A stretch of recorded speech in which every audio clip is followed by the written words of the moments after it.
Hola, te traigo el chisme de la semana. No lo digo yo, lo dice la astrología. Y esta semana tenemos el gran chisme porque ha nacido la hija de Gabriel Boric.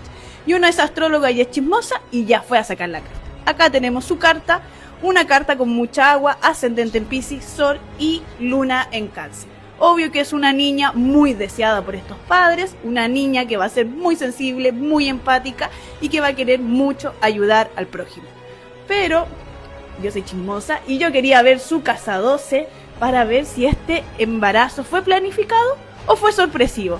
La casa 12 nos habla de cómo fuimos concebidos, si ese momento entre que tu padre y tu madre se juntaron para procrearte. Y en esta casa 12 tenemos a Acuario, un signo sorpresivo, repentino, así que juzgue usted. ¿Este embarazo fue planificado o fue de chiripa? No lo digo yo, lo dice la astrología.